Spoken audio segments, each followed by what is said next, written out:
$1,247. Not your savings, not what's left after bills. That is the number. All of it, the whole story compressed into 4 digits on a cracked phone screen at 11:43 at night. You check it again at 11:44, like maybe it changed. It didn't. You're 23. You have $31,000 in student loans with interest that compounds while you sleep. $4,100 sitting on a credit card that's been temporary for 2 years, and a direct deposit hit Friday that's already been mentally spent down to the last dollar. And the thing nobody tells you, the thing that makes this specific kind of broke different from every other kind, is that you're not behind, not technically. Your credit score is decent, you show up to work, you do everything right, and still, every grocery run is arithmetic. You pick up the good olive oil, you put it back, you get the store brand pasta, you split a streaming password with someone you don't even like anymore, because canceling feels like surrender. This is what zero feels like, not the dramatic, cinematic zero from movies. The real one. The one that's just a low, constant hum running underneath everything. Underneath your conversations, your sleep, your plans. You watch your bank app more than you watch your messages. You know your account number by heart. You move $200 to savings on the 3rd. You move it back on the 6th. Nobody talks about this, but everybody is doing the same math. Here's the first thing they never teach you. At zero, money is not a tool. It's the air, and you can't always tell if you're breathing or suffocating. Then you get the raise, not a big one. $6,000 a year before taxes. It lands in your account as $387 extra a month. You feel rich for approximately 1 afternoon. Then the car needs brakes. $900. Gone before you even adjusted your budget app and you learn the first invisible law of money. Expenses are not fixed. They are elastic. They expand to fill exactly whatever space you create for them.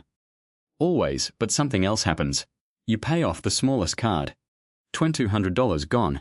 You screenshot the zero balance.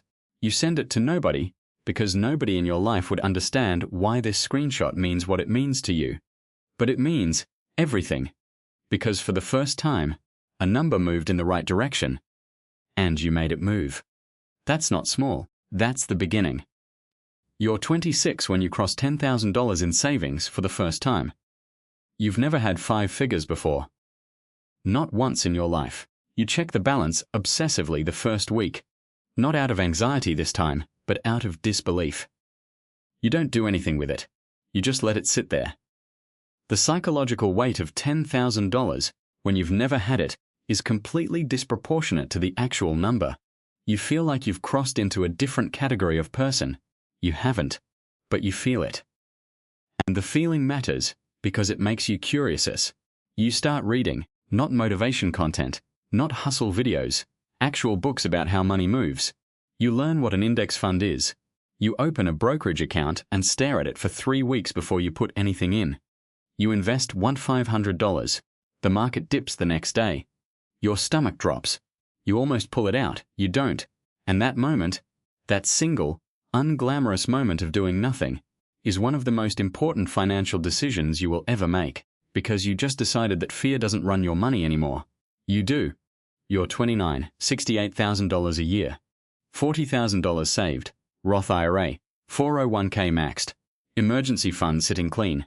By every conventional metric, you're doing exactly what you were supposed to do. And then one night, midnight, spreadsheet open. You run the numbers honestly. All the way out. 40 years of disciplined saving at your current income. You stare at the final number and something shifts quietly in your chest because it's fine. It's enough. And it is absolutely not what you want. This is the competence plateau, the place where you are excellent at surviving and completely unprepared for building. And the second invisible law lands. Asterisk, a salary is a ceiling dressed up as a floor. The moment you truly see that, you cannot unsee it. You start something on the side. You don't call it a business. It's just a thing you work on weekends. It makes $400 a month, then $900, then $1,700. You reinvest everything for 14 months. You eat the same lunches. You don't upgrade anything. Your net worth crosses $80,000. Then $110,000. You start feeling the gap opening between where you are and where a salary alone would have taken you. And that gap is where the leverage lives. Your investments return $3,800 in a single year without you lifting a finger. You have months where your side income exceeds your paycheck. You understand now, not theoretically but physically, what an asset is. Something you built or bought that earns while you sleep. And your relationship with time quietly rewires. You start measuring hours differently. Every hour on something that doesn't compound starts to feel like cost. You're 32. Net worth $150,000. Rental property, brokerage account. A business generating $6,200 a month. You still drive the same car. You don't tell people about any of it. You've noticed that talking about money at this level makes people strange, either envious or dismissive, and neither is useful to you. You start saying no to things that used to be automatic yeses. A destination wedding, a group trip where everyone splits equally and you'd be quietly subsidizing 3 people. A business opportunity from a friend who doesn't understand cash flow. No, no, no. You feel the friction in the relationships. You stay quiet. You say no anyway. Because you've learned the third law, stop spending money to maintain relationships. Start protecting capital to build options. At $300,000, something shifts in how money feels. It starts to have a personality. Preferences. You've had one investment return $22,000 in 8 months. You've had one lose $9,400. You don't panic about the loss, not because $9,400 doesn't matter. It does. But because you understand that this is simply the tuition for staying in the game. You don't pull back. You reposition. And this is the thing people at the beginning fundamentally misread about people at this level. They assume the wealthy avoid risk. They don't. They choose which risks are worth sitting with. And they sit. The fourth law. Below $500,000, you are buying assets. Above it, assets start buying each other. $670, $810,000, $920,000. You've restructured the business, brought on a partner, exited one investment and rolled the proceeds into something bigger. You're 36. You're sending emails at 5:30 a.m. You turn down a $210,000 salary offer. Your parents don't understand. You tell them it didn't feel right. That's partially true. Then it happens. A Tuesday. Nothing ceremonial. Your brokerage refreshes and the number says $1,000. You sit with it. You thought you'd feel different. You thought there'd be something. Relief, arrival, some kind of exhale. There's a quiet satisfaction, and then almost immediately clarity. A 4% return on $1 million is $40,000 a year. That's not freedom. That's a starting point. The milestone was never the destination. It was the proof of concept.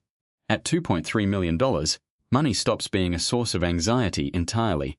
For the first time in your adult life, it is simply a resource. The way time is a resource, the way attention is a resource. You don't think about your checking balance. You think about allocation.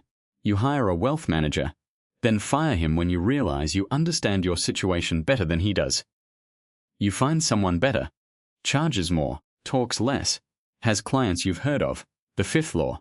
And this one takes years to believe. Wealth is not what you accumulate. It's what you no longer have to do. At $5 million, you are no longer working for capital.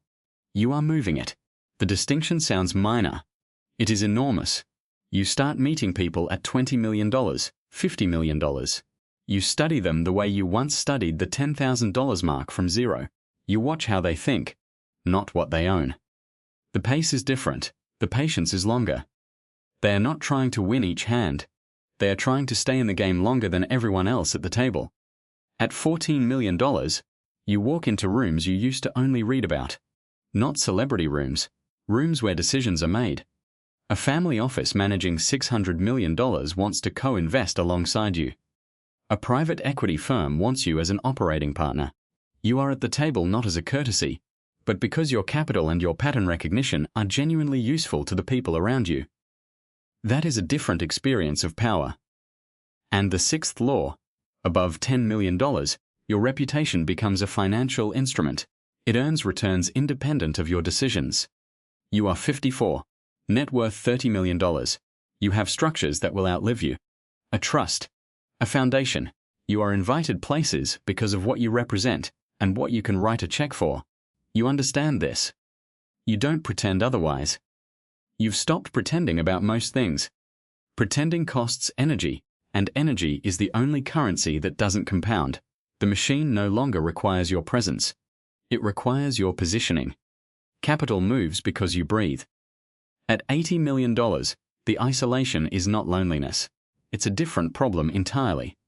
Your closest relationships are with people who operate at the same altitude, not by design, but by natural selection of conversation. The things that absorb you simply don't translate to most people you knew before. You're not a different person. You're a person whose context has become untranslatable. You give more than you ever have.